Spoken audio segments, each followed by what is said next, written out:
UserGQ я уже писал, почему боту так много критикуют. Если по-простому, то это либо элементарная зависть, либо совершенно непонимание, что такое вообще живопись и для чего она и как устроена. С первым все понятно, со вторым сложнее. Я всегда привожу такой пример. Вот, допустим, так случилось, что человек из всего многообразия музык в жизни своей всегда и везде слышал только мурку. Только ее одну на протяжении всей своей жизни. Каждый день только ее. Ну, так получилось. И вдруг ему в один прекрасный день каким-то чудом удалось услышать лунную сонату. Естественно, он ее не примет и не поймет. Для него музыка – это только мурка. Все остальное не музыка. Так и с живописью. Основная масса зрителей воспитана на картинах Шишкина, Мане. Им уже непонятен. Ну да, по-моему, фраза принадлежит Козьме Прудкову. Люди как колбасы, чем их начинят, то они внутри и носят. К4К тот. Фешин один из художников, куда должна была эволюционировать живопись. Должна была. События начала 20 века в России не дали дальнейшего продолжения. Ну а с чего вы взяли, что она куда-то вообще должна живопись эволюционировать? Она эволюционирует так, как эволюционирует, по своим законам. Вы думаете, вообще она кому-то нужна была, кроме там, я не знаю, на самолете прилетавшим американцам, это живопись ионная, кроме Репина, конечно, и людей, художников, которые понимали в живописи что-то. Это имя до недавнего времени было известно только в профессиональной среде. И среди обывателей оно было вообще незнакомо. Прочту вам небольшую цитату Фешина из его записок об искусстве. «Художнику лучше быть дилетантом, чем профессионалом». Я подразумеваю не дилетанта, пользующего искусствами от безделья, а человека, искренне любящего искусство, заполняющего им большую часть своей духовной жизни. Талантливый дилетант полезнее в искусстве, чем талантливый профессионал, так как у него совсем отсутствует честолюбие. Он только работает для своего искусства, тогда как профессионал большей частью думает о славе и, как правило, чтобы ускорить путь к славе, специализируется на более ходкой вещи, ходовой. И на этом коньке скачет почти всю свою жизнь. Дилетант интересуется главным образом процессом достижения, и всякое искусство для него имеет одинаковую ценность, если он видит в нем высокие задачи. Узкий профессионал, выдумав какой-либо трюк, за который он получит признание, боится от него отстать и тем самым суживает свою задачу, останавливая свой рост. Вместо того, чтобы продолжать работать над собой, он, достигнув своей славы, упирается в нее, как в тупик, и идет назад.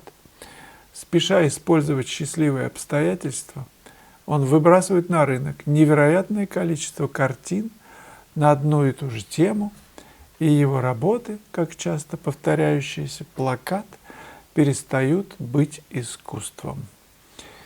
И если его работы и продолжают жить, то не в силу их достоинств, а в силу особых стратегий дельцов, вложивших в них свои капиталы. Как вы? По-моему, его размышления очень актуальны и подходят к нашему времени как никогда. Может быть, это вообще такая сквозь все времена. Николай Чистилин, ответьте, пожалуйста, на вопрос: тональные отношения на холсте должны соответствовать тональным отношениям натуры? Это ясно. А как между собой они соотносятся? То есть тон дерева в натуре такой, могу ли я его взять тон на холсте иной? То есть светлее либо темнее. Только я предлагаю в соответствии с другими пятнами. То есть вы берете, например, светлое, условно говоря, Ну, вот какой-то тон, ну, какой возьмем? Или, ну, рубашку, например, самую темную. Мы возьмем ее светлее, но к нему привязываем и лицо, которое должно быть, ну, как бы пропорционально, что ли, светлее этой рубашки, чтобы оно было там темнее, чем стена. То есть вы все выкладываете по взаимосвязям, несмотря на то, что вы, ну, взяли, например, это не так, как есть, да? Ну, легче. Легче это, светлее. Все-таки я за то, что, раз вопрос этот возник, лучше научиться глаз воспитать на вот этих правильной передаче тональных отношений. Тогда потом, конечно, вы все можете. Вы можете, я не знаю, связать этот фон, я не знаю, с картинами, с какими-то еще темными, и это тоже будет конфигурация вашего пятна. Под словом «связать» я имею в виду один тон. То есть и рубашка, и там картины, они там отличаются, а вы одним тоном. Как композиционное решение, в котором будет вот это, например, доминанта доминировать. Андрей Титовской. Бывает ли так, что вам надоедает смотреть на свои работы? Это вопрос. Заметил, что вы часто меняете экспозицию на стенке. Я же предпочитаю только иногда смотреть на свои, особенно во время письма. Убираю лицом к стене, чтобы в следующий сеанс глаз был свежее. Это очень хорошо, что убираете к стене и редко смотрите на работу. Но у меня тоже они как-то стеллажами стоят, но вешаю на стены то, что хочется исправить, над чем как бы все время размышляю, либо то, что закончено, куда-то ж девать надо, но не безразмерный же дом. Ну и потом на стене работа живет своей жизнью, она передает то ощущение, состояние, когда она была написана, возвращает меня и тех, кто смотрит туда, в свои какие-то миры. Мне это не мешает и не надоедает. Если работа качественно сделана, ну что, как она может надоесть? А потом всегда можно менять экспозиции. Если работы много, перевешивайте. Как только надоело другую. Но не оставлять же стены чистыми. Хотя, кстати, можно. User IE. Подскажите, пожалуйста, как найти свободу в живописи? Ого! Еще в жизни, да, вообще? Хочется освободить себя от стереотипов, а все время ловлю себя на мысли, что не пишу как художник, а пытаюсь копировать как фотоаппарат. А попробуйте другой рукой, например, писать. Или кверху ногами перевернуть.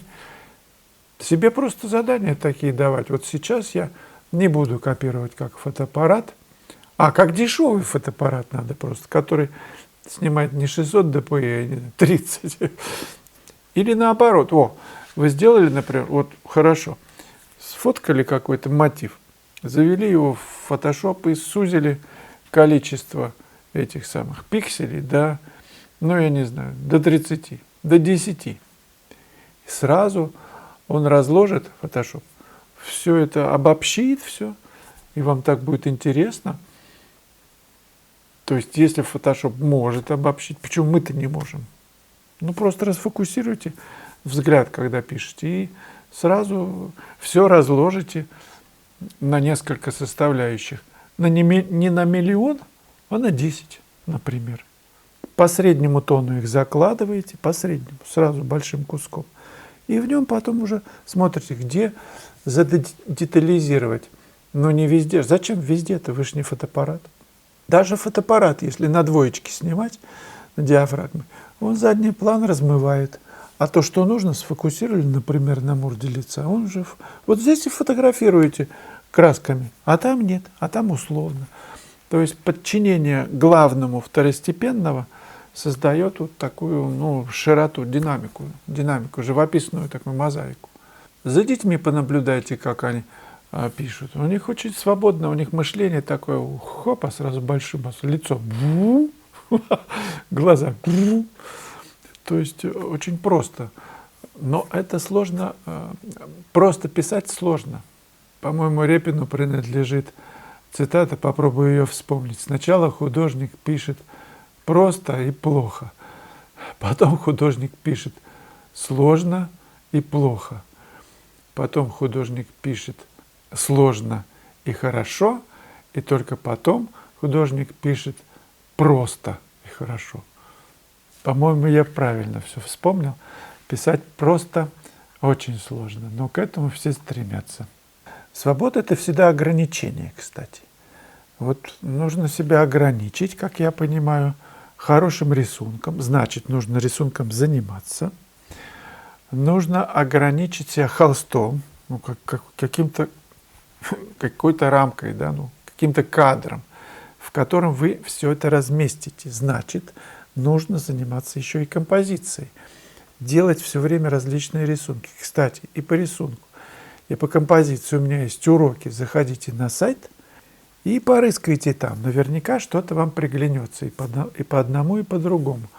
Ну и свобода, как я понимаю, приходит тогда, когда вы не все разжевываете зрителю, когда вы пишете для себя, немножечко не договаривая, что ли, не все рассказывая.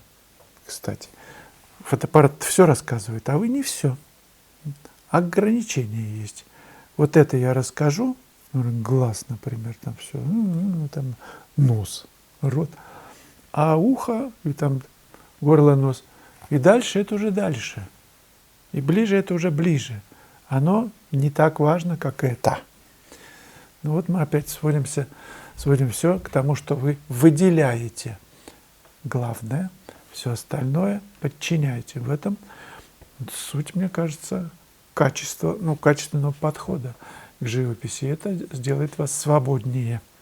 И вы перестанете пересчитывать каждую, я не знаю, морщинку, каждую складку, а вы будете мыслить общо, целостно. Вот это самое важное. Достичь этого сложно, это правда. Ну, на класс ко мне приезжайте. Ближайший будет на Академичке в феврале. С 8 по 11 февраля на сайте есть информация.